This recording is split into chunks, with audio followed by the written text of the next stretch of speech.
Okay, so if you look at your Termagants, you'll notice that they have two weapon upgrades, and let's put these in quotes, upgrades that are free, and that's to take your Spinefists or your Spike Rifle. And I don't even think they sell Spike Rifles with Gants anymore. Um, I haven't looked at a recent box, but I think they're all Flesh Borers and Spinefists. So you're pretty much looking at old models or making your own models for the Spike Rifle. So, do these things have a use? And, initially I looked at these and I said, no, they don't. They're useless upgrades because they're less likely to wound, and they have either have shorter range or are less likely to wound than other weapons. But then I started thinking about it and thinking about how you would use Tyranids to win games, and I see them actually having a use. Now, the Spike Rifle, admittedly, I'm less convinced is all that useful. It has 18-inch range, but it's strength 3. So you get a little bit of extra range than the Flesh Borer. You might get one round of extra shooting with it. Or if you're falling back, not running falling back, but falling back to hold the position, you might get an extra round of shooting at an opponent. But you're only strength 3. So this one I think is a little less useful.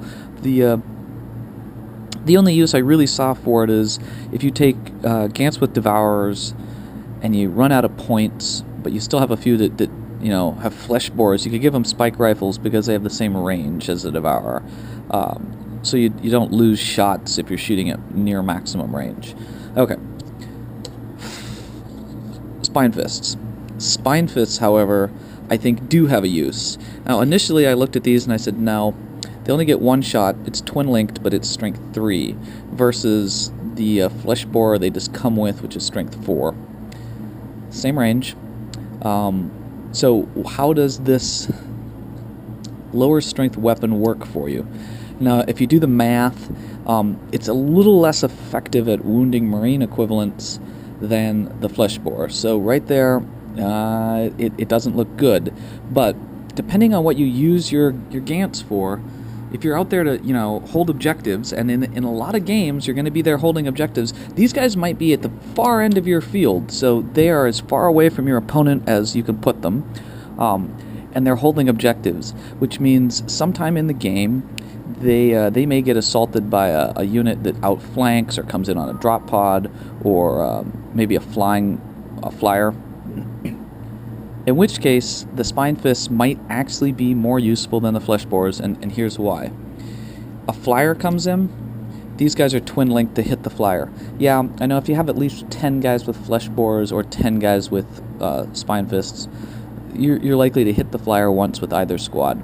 But you are twin-linked, so when you're snap firing, and everyone knows it happens, you roll 10 dice, you miss on all 10. You roll 20 dice, it's almost impossible not to get a single 6.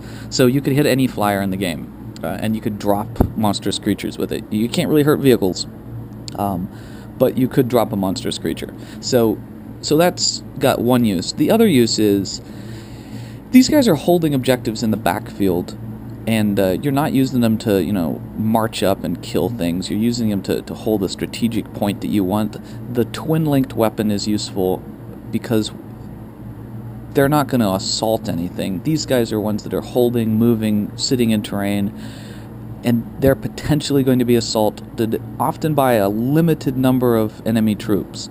Your opponent has a limited number of troops that can often deep strike or come in on drop pods or outflank, and so they want to take those objectives. A twin-linked weapon firing Overwatch is twice as good as the Flesh Borer, because you're simply more likely to hit, because you need a 6 to hit, and that Overwatch shot really does improve when you've got the Spinefists. And so these guys would sit on that objective, maybe move into terrain, Marines or something comes towards them, they shoot their Spinefists, sit on the terrain, maybe go to ground if they're not fearless that round. And then when they get charged, they're twice as likely to hit. So I think these weapons, they have a limited use, but they're not completely useless because of that whole ability to fire more Overwatch effectively than otherwise.